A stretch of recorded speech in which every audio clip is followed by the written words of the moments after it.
Hey guys, welcome to another episode of Smash JT. I'm going through the Mortal Kombat 11 reviews right now. It's a game that I'm very excited about, been looking forward to for a very long time.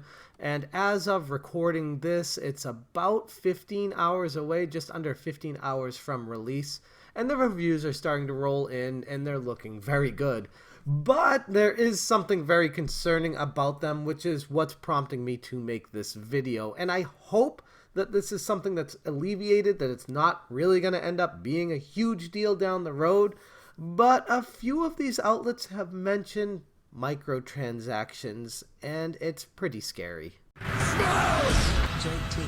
Overall, Mortal Kombat 11 is shaping up to be an excellent fighter. Maybe one of the greatest all time, who knows? Time will tell. But as of right now, reading through these reviews, it looks like the multiplayer aspect is fantastic. The game is spot on with the moves and how you input them into the controller, and there's a practice mode and a training mode that goes through everything, and it's one of the greatest ever that does that according to all of these reviews.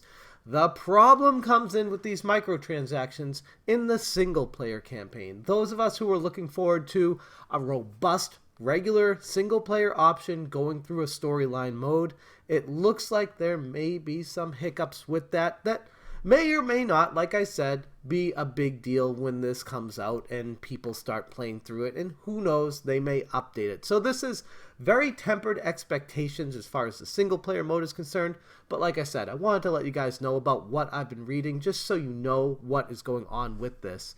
First off, going through the Metacritic, there's a lot of different outlets that are giving this really good reviews, all the way up to a 95, and then all the way down to the lowest currently is a 70. I typically don't like to focus too much on the highest review because sometimes you worry that they just give a great review to show up on top to advertise who they are. I'm not very familiar with CG Magazine. Let me see what this one is. CGM. Not familiar with that outlet. So again, I take the top review score on Metacritic with a grain of salt, and oftentimes the lowest review score, if it's like a red and it's like super low, they might just be going for attention with that one as well. But for all these other reviews, they seem fairly unbiased and look like the game is giving everything what they've wanted in a Mortal Kombat game. And it's been a while because Mortal Kombat 10 was what, 2 years ago, 3 years ago? And before that, there wasn't very much since the original trilogy that really blew people out of the water. As far as Mortal Kombat 11 is concerned, let's start going through some of these reviews. Starting with probably the most prominent one, a GameSpot review. This is in progress right now, and the reason why the review is in progress is because the online microtransaction store is not live yet. They have these available in the game, but it wasn't live while they were playing the game with the review copy. They focus right here, specifically they talk about the Towers of Time and how it encourages you to use the consumables, and the K for, Mortal Kombat uses the K. Consumables is a scary word for a gamer because it's the modern era of gaming. It's something that we should expect from pretty much every AAA title these days, especially if Warner Brothers or EA or Ubisoft or any of these major AAA third-party titles comes out. They're all going to be trying to find ways to add in microtransactions and do it as subtly as possible, hopefully. Not necessarily the case in EA's stance, but for the most part, most of these are as subtle as possible. Here's the issue. I've only seen 4 days worth of towers during the pre-release review period, so the behavior and difficulty may change in the future. I'll continue to monitor the challenge varieties in the Towers of Time during the week of launch to see whether the feeling of overwhelmingly unbalanced odds continues. While Mortal Kombat 11's premium microtransaction store wasn't live during the review period, the reliance on consumables to help even the odds in the Tower of Time, as well as the random nature of their acquisition, certainly makes me curious as to how you'll be able to spend the game's virtual currency, time crystals. This sounds like a mobile phone game. Like, let's be real here. Everybody who is a gamer, everybody who's been doing this for a while, you know these words. They ring a bell. It's spam. In your mind, you hear these words, it just sounds like spam. and that is very concerning for a game that a lot of people have been looking forward to. Like I said, hopefully this is not a big deal. Hopefully it's not required or necessary, but I want to take you to another review here that talks about it feeling overwhelmingly grindy.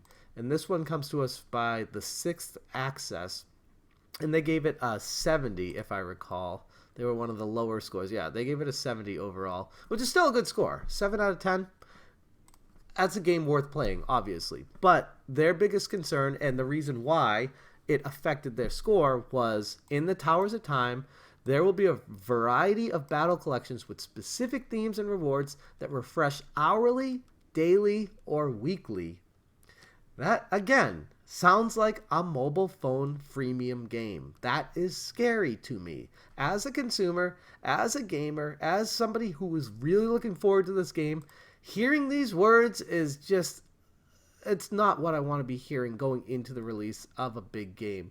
Every fight in this tower mode involves some kind of assist, like your enemy having a summonable partner or poison fists. Sometimes these battles are manageable, but the deck is often stacked so heavily against you that it doesn't feel worth playing at all. A majority of my tower encounters involved medium difficulty opponents that had frame perfect reactions to my button presses. And any of us who have played lots of fighting games back in the day, the most frustrating part of a single player campaign is when the computer knows what you press and knows exactly how to block it every single time, and it looks like that is a part of Mortal Kombat 11's single player campaign. On top of unblockable and frustrating environmental hazards like ice balls that freeze you in place or tidal waves that chew away your health, the only way to make a dent in these fights is with your consumable assists, from health potions to environmental nullifiers or even special support attacks. You randomly get consumables from tower battles or the crypt. In fact, you get a lot of stuff from the crypt, and it often doesn't really feel like stuff you'd want. A majority of the chests I open in the crypt contain tower consumables, random character augments, or even crypt items that simply use to open shortcut doors or craft even more crypt items. The amount of fluff in the crypt is absurd when compared to the slow rate at which you get coins. It all leads to an endless loop where you need items to beat towers, but you need to beat towers to get the coins to get these items. But you can't beat those towers until you get more items. It's a frustrating and oppressive loop of gameplay that would feel more at home in a freemium mobile game than a full-fledged console release. Summary: the game is a pinnacle of Mortal Kombat action. Fights are fluid, weighty, and gorgeous to look at. Unfortunately, that tightly designed gameplay is bogged down by a grindy system of loot and consumables that only serves to artificially extend your playtime in the most tedious ways imaginable. That sucks. There's so much heart and care put into this game, from the combat to gorgeous visuals and memorable story, but that effort feels nullified by the desperate attempt to twist an iconic video game franchise into just another endlessly online service game. Now, the craziest part about this is a lot of the review scores that I read through every single one of these. A lot of the high review scores on Metacritic don't even mention microtransactions or even coins or a storefront to buy things in it. They don't even talk about that. They gloss over it completely, which is unforgivable. This is a fighting game, and the single player aspect of modern day fighting games is something that a lot of gamers, including myself, look forward to, expect a lot of work being put into them, especially in the storyline and progression systems. And as it stands right now, like I said with GameSpot's review in progress, they aren't giving it much of a score because they don't know how the story is going to play out once it actually goes live, how that's going to affect the gameplay, how much it's going to cost, and if it's something that is kind of pushing gamers to maybe spend a little money that they shouldn't be spending if they just played the game. But because they're making it so grindy, they're hoping to maybe get a few extra dollars from every gamer who really gets ingrained with this fighting game, and they want to get further in it. They want to put more money into it. It's something that I'm really sick and tired of in the video game industry. You guys have seen my previous videos on microtransactions and why I can't stand them.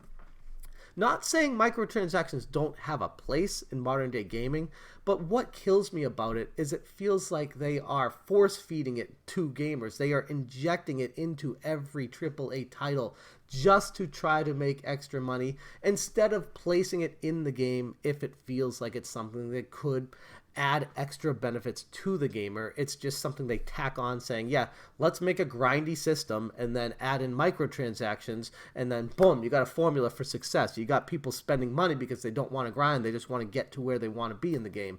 And that is no way to be treating a customer that spends typically, especially at release, full MSRP, $60 USD on the game. Maybe there are some things in the future that people could be spending money on that would make more sense, but as of right now, with microtransactions, injecting them into Mortal Kombat 11, it's pretty scary. It's very concerning. I'll leave it at that. It's very concerning. But anyways, that's where I'm going to end this video, but I wanted to let you guys know about my concerns with Mortal Kombat 11, and yes, I'm still excited about it, but man, my expectations are extremely tempered, even with a Metacritic score of 84. Let me know in the comments what you guys think about Mortal Kombat 11, if this is changing your opinion on it, if you're still super excited about it, if you think I'm overreacting because it's just a minor part of the single-player campaign. Just very interested to hear where everybody stands on this. That's all I got for you guys today. Thank you so much for watching, and as always, you stay smashing.